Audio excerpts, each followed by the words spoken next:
HCU భూముల విషయంలో కీలక డాక్యుమెంట్స్ బయటపెట్టింది తెలంగాణ ప్రభుత్వం.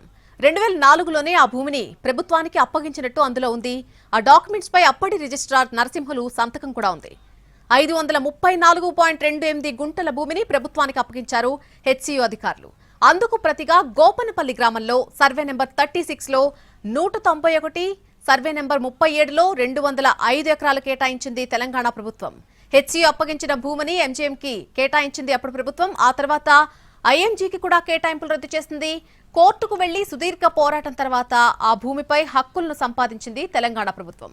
అయితే 534.28 గుంటల భూమిని తాము ప్రభుత్వానికి అప్పగించలేదని ఇప్పటి వరకు వాదించింది హైదరాబాద్ సెంట్రల్ యూనివర్సిటీ. హెచ్సియు భూముల విషయంలో కీలక డాక్యుమెంట్స్ బయటపెట్టింది తెలంగాణ ప్రభుత్వం. 2004లోనే ఆ భూమిని ప్రభుత్వానికి అప్పగించినట్టు అందులో ఉంది. ఆ డాక్యుమెంట్స్ పై అప్పటి రిజిస్ట్రార్ నరసింహులు సంతకం కూడా కనిపిస్తోంది. 534.28 గుంటల భూమిని ప్రభుత్వానికి అప్పగించారు హెచ్సియు అధికారులు. అందుకు ప్రతిగా గోపనపల్లి గ్రామంలో సర్వే నెంబర్ 36లో 191, సర్వే నెంబర్ 37లో 205 ఎకరాలను కేటాయించింది తెలంగాణ ప్రభుత్వం. ఇక హెచ్సియు అప్పగించినటువంటి భూమిని ఐఎంజీకి కేటాయించింది అప్పటి ప్రభుత్వం. ఆ తర్వాత ఐఎంజీకి కూడా కేటాయింపులు రద్దు చేసింది. కోర్టుకు వెళ్లి సుదీర్ఘ పోరాటం తర్వాత ఆ భూమిపై హక్కులను సంపాదించింది తెలంగాణ ప్రభుత్వం.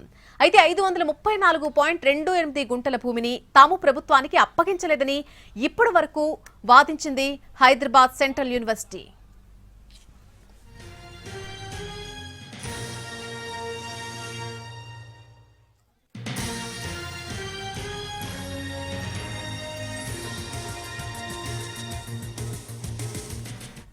హెచ్సియు భూముల విషయంలో కొన్ని కీలక డాక్యుమెంట్స్ ను తెలంగాణ ప్రభుత్వం బయటపెట్టింది. 2004లోనే ఆ భూమిని ప్రభుత్వానికి అప్పగించినట్టుగా ఆ డాక్యుమెంట్స్ లో చాలా క్లియర్ గా కనిపిస్తోంది.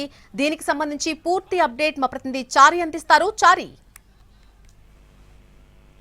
హెచ్సియుకి సంబంధించినటువంటి భూముల అంశము గడిచిన కొద్ది రోజులుగా వివాదానికి తెల్లెత్తున్నటువంటి పరిస్థితి. ఉదయం ప్రభుత్వానికి సంబంధించి కొన్ని వివరాలని బయటపెట్టింది. అయితే దాని కొనసాగింపుగా యూనివర్సిటీకి సంబంధించినటువంటి అధికారులు రెవెన్యూ అధికారులకు యూనివర్సిటీ అప్పగించింది అనేటువంటి నిరాధారమైనటువంటి ఆరోపణలు చేశారనేటువంటి అంశాన్ని సంబంధించి ఒక పత్రికా ప్రకటన విడుదల చేసింది. దీంతో ప్రభుత్వం రిజిస్ట్రార్ నుంచి విడుదలైనటువంటి పత్రికా ప్రకటన సందర్భంగా ప్రభుత్వం నుంచి కొన్ని కీలకమైనటువంటి డాక్యుమెంట్లని విడుదల చేసింది. 2004లోనే యూనివర్సిటీకి సంబంధించినటువంటి రిజిస్ట్రార్ స్థానికంగా ఉన్నటువంటి కొంతమంది సమక్షంలో ప్రభుత్వానికి ఈ భూమిని 538 ఎకరాల భూమిని ప్రభుత్వానికి అప్పగిస్తూ కొన్ని పత్రాలకు సంబంధించి డాక్యుమెంట్లకు సంబంధించినటువంటి అంశాలన్నింటినీ కూడా కొద్దిసేపటి క్రితమే ప్రభుత్వం బయటపెట్టింది.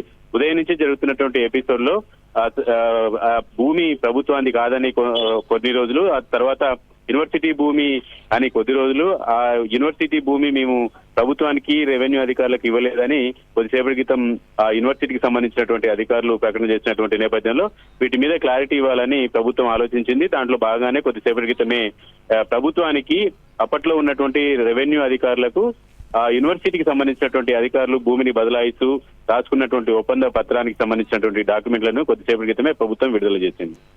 Right Chari, thank you for the update.